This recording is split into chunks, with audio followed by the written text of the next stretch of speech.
Movie की शुरुआत में एक आदमी को पानी में डूबते हुए दिखाया जाता है। तब सीन को कट करके एरिक को दिखाया जाता है जिसकी वाइफ की मौत अभी हाल ही में हुई है। तो वो अपनी वाइफ को दफनाने के लिए जा रहा है और दूर से एक काले कपड़े में खड़ा हुआ साया एरिक को ही देख रहा है और तभी जिस ताबूत में उसकी वाइफ थी वो भी हिलने लगता है। ये देखकर एरिक थोड़ा घबरा जाता है और तभी एरिक की आंख खुल जाती है, यानी कि वो एक बुरा सपना था और अब एरिक अपने कुत्ते के साथ ही रहता है। और सुबह उठकर एरिक कॉफी ही पी रहा होता है तो उसे न्यूज़पेपर में एक ऐड दिखता है, एक समंदर के बीच आइलैंड में बकरियों को चराने का काम। और तब उसके ड्रॉर में से एक बच्चे का हाथ बाहर आ रहा होता है। उसकी नजर उस पर जाती है और वो काफी डर जाता है, पर जब वो ड्रॉर खोल के देखता है तो वहाँ पर कुछ भी नहीं होता। वहाँ एक बच्चे का फोटो होता है जो कि अभी माँ के पेट में से ही लिया गया था। और एरिक अब इस बात पे ज्यादा ध्यान नहीं देता और वो अपनी माँ से मिलने के लिए चला जाता है जो कि सिटी से थोड़ा दूर रहती थी। वहाँ जाकर वो गेट खटखटाने वाला होता है पर वो रुक जाता है और वापस अपनी कार में बैठने के लिए आता है। तभी उसकी माँ गेट खोल देती है और उस पर काफी गुस्सा करने लगती है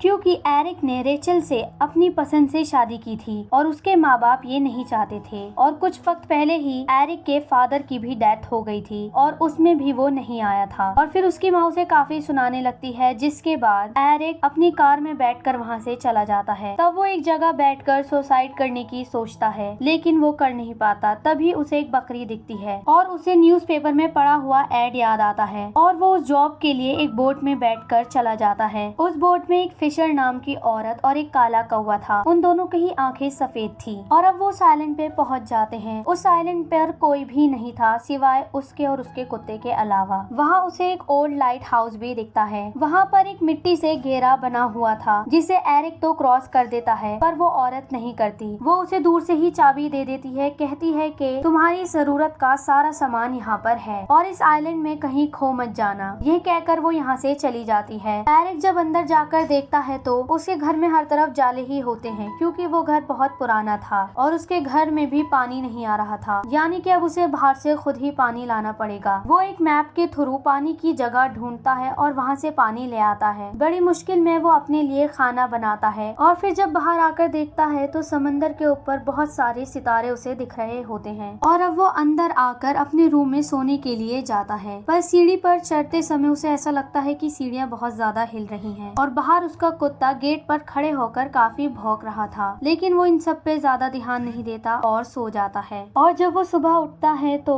वो देखता है कि उसके टेबल पर बनी हुई कॉफी रखी है। ये देखकर वो काफी डर जाता है क्योंकि वो इस आइलैंड पर अकेला है। वो बाहर जाकर उसे ढूंढने लगता है कि यहाँ पर कौन है और तब उसे एक चिल्लाने की आवाज भी आती है तो वो भी चिल्लाकर पूछने लगता है कि कौन है, लेकिन उसे कोई भी जवाब नहीं देता और सारी भेड़ें उसे घूरने लगती। ये देखकर वो काफी डर जाता है और अपने घर के अंदर चला जाता है। वो फिशर को फोन मिलाने की कोशिश करता है पर फिशर का फोन नहीं लगता। पर वो सोचता है कि उसने कहा था वो हर हफ्ते मुझसे मिलने आती रहेगी तो तब मैं उसे सारी बात बता दूंगा। लेकिन तब उसे फिशर दिखती है लाइट हाउस में जाती हुई और उसके हाथ में एक बोरा भी होता है। यहाँ पर एरिक उसे बहुत ज्यादा आवाज लगाता है पर वो बिल्कुल भी उसकी आवाज नहीं सुनता। और जब वो यहाँ से चली जाती है तो एरिक उस ओल्ड हाउस के पास जाता है और उसे खोलने की कोशिश करता है पर वो उससे नहीं खुलता क्योंकि उस पर ताला लगा हुआ था। और तब वो थक कर वापस घर आ जाता है। सीन कट कर एक जंगल के सीन को दिखाया जाता है जहाँ पर उसे रेचल दिखती है, पर रेचल उसे नहीं किसी और चीज को देख रही थी। और जब वो उसकी तरफ देख तो वहाँ वही काला साया खड़ा था जो हमने मूवी की शुरुआत में देखा था। और जैसे ही एरिक वापस पलटता है तो वो उसके बहुत ज्यादा नजदीक खड़ा था। ये देखकर उसकी आंख खुल जाती है, यानी कि ये भी एक सपना था। और अब वो वापस नीचे आता है तो वो देखता है उसकी माँ यहाँ पर है। वो अपनी माँ से बात करने की कोशिश करता है पर उसकी माँ उस पर अभी भी गुस्सा थी। काफी देर बात करने के बाद उन दोनों की सुलह हो जाती है और अब उसकी माँ उसे खाना पकाकर भी देती है। लेकिन तभी उसकी माँ अपने आप को चाकू से काटने लगती है। ये देखकर एरिक उन्हें रोकने की कोशिश करता है पर अब एरिक पर ही वो हमला कर देती हैं और उनका चेहरा बहुत डरावने चेहरे में तब्दील हो जाता है। और तभी एरिक की आंख खुल जाती है, यानी कि ये भी एक सपना था और अब उसे ऐसे सपनों की आदत हो गई थी। और जब वो नीचे आकर देखता है तो उसका कुत्ता कहीं भी नहीं होता। लेकिन तभी उसके फोन पर फोन आता है और वो फोन फिशर का ही होता है। फिशर उससे पूछती है कि तुम्हारा काम कैसा चल रहा है, पर वो उससे कहता है कि जब तुम यहाँ आई थी और मैंने तुम्हें चिल्लाकर आवाज दी थी तो तुमने मुझे जवाब क्यों नहीं दिया। और फिर यहाँ पर वो कहती है कि तुम्हें तुम्हारी गलतियों की सजा भुगतनी ही पड़ेगी और तुम्हारा डॉग भी गायब गायब है तो उसे ढूंढो जाकर। और यहाँ पर एरिक को लगता है कि मेरे डॉग को भी इसी ने छुपाया है। और अब एरिक अपने कुत्ते को बाहर ढूंढने के लिए जाता है, पर तभी हर तरफ फॉग हो जाती है जिससे उसे कुछ भी नहीं दिखता और वहाँ पर वही काला साया उसे नजर आता है। और अब वो उसके पास जाने की सोचता है और जब वो जाकर देखता है तो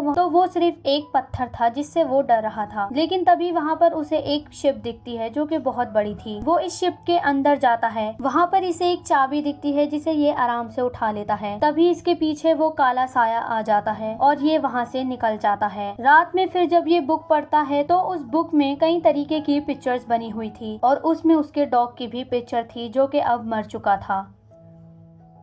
ये देखकर उसे काफी गुस्सा आ जाता है और फिर वो सो जाता है। अगली सुबह जब वो उठता है तो फिशर का दोबारा कॉल आता है। वो उससे कहता है कि मुझे यहाँ से ले जाओ, पर फिशर कहती है मैं तुम्हें वहाँ से नहीं ले जा सकती। फिर तब उसकी नजर उसी चाबी पर जाती है और उस चाबी को लेकर वो उस ओल्ड हाउस में आ जाता है। और जैसे ही वो अंदर जाता है तो वहाँ कई तरीके के पंछी मरे हुए थे और जब वो ऊपर जाता है तो सीढ़ियाँ हिलने लगती हैं और कैसे न कैसे करके वो ऊपर पहुँच जाता है। लेकिन ऊपर जाने के बाद भी वहाँ पर उसे ऐसा कुछ खास नहीं मिलता। वो वापस नीचे आ जाता है और जब वो लाइट हाउस से बाहर आता है तो वो देखता है कि सारी भेड़ें मर चुकी हैं और उसका कुत्ता भी उन्हीं के बीच में है और बहुत बेरहमी से किसी ने उन्हें मार दिया है। और अब वो डर के मारे अपने घर आ जाता है और एक कोने में बैठ जाता है। तब उसे उसकी वाइफ रेचल एक बच्चे के विजुअल्स नजर आते हैं और तभी उसकी आंख खुल जाती है और वहाँ पर वो गलती से पेट्रोल गिरा देता है। और तब उसे बाहर से एक शिप की आवाज आती है, पर तभी वहाँ पर उसकी वाइफ की सोल आ जाती है जो कि इसे अक्सर काले साए में दिखती थी। वो इसे कहती है कि तुमने ऐसा क्यों किया, पर वो उसकी बात नहीं सुनता और उस पेट्रोल में आग लगाकर वहाँ से भाग जाता है। वो समंदर में तैरने की कोशिश करता है उस बोट के पास जाने के लिए, पर उसका पैर उसकी वाइफ की सोल पकड़ लेती है और तब सीन को कट कर दिया जाता है।